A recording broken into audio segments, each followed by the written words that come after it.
देखिए, कहीं भी जब कोई भी जोड़ मुड़ जाता है, तब मुड़ने के बाद वहाँ जो लिगामेंट होते हैं वह एक छोटी सी संरचना है हमारे शरीर में, जो कि मांसपेशियों को जाके हड्डियों में बांधती है, और दूसरा एक लिगामेंट होता है जो दो हड्डियों को बांधती है। तो जब भी वैसा मुड़ता है और अगर फ्रैक्चर नहीं होता है, तब वह लिगामेंट या टेंडन फट जाती है। जब वो फटेगी तो वहाँ दर्द होगा, सूजन होगा, और वो दर्द और सूजन से वो मरीज परेशान हो जाता है और जोड़ों के पास काफ़ी तकलीफ होती है। वह उसके कारण चिकित्सक के पास या नीम हकीम या कोई बैठाने वाले के पास जाता है। मोच आने के कारण क्या हो सकते हैं कि एक इंसान को मोच आखिर किस लापरवाही की वजह से आ सकती है? सबसे बड़ी बात होती है कि जब आप कहीं चल रहे हैं, दौड़ रहे हैं, और सडनली आपका पैर मुड़ जाता है या कोई वैसा जोड़ मुड़ जाता है, तब वो लिगामेंट या टेंडन वो खिंचा जाता है, और जब वो फटती है तो उसके बाद वह जोड़ पहले जैसा मूव नहीं करता है और उसमें तकलीफ हो जाती है। वह तकलीफ में सूजन आ सकता है, काफ़ी दर्द होगा, और वह जोड़ पहले जैसा कार्य नहीं करता है। उसके कारण मरीज को बहुत परेशानी होती है।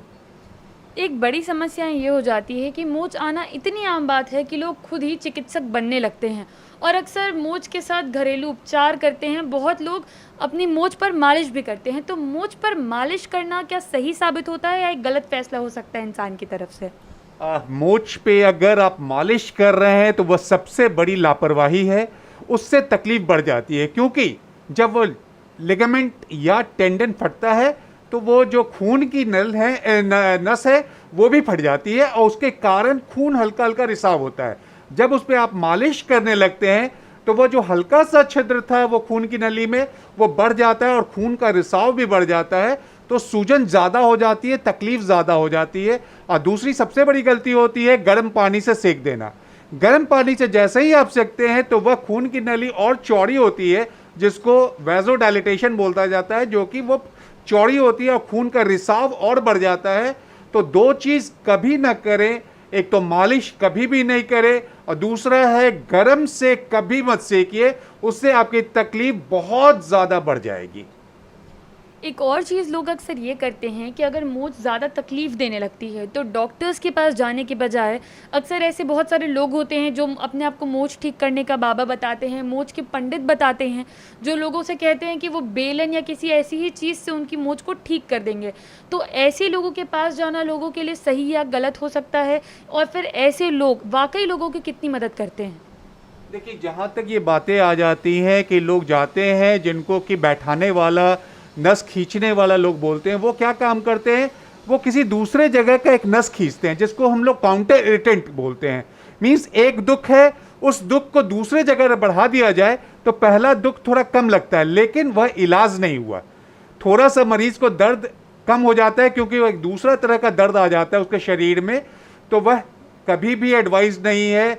बैठाने वाले अगर समझदार नहीं है तो उसको खींचते तो हैं, उसे और झटका पड़ता है, खून की नली से और खून का रिसाव होता है, सूजन और बढ़ जाती है।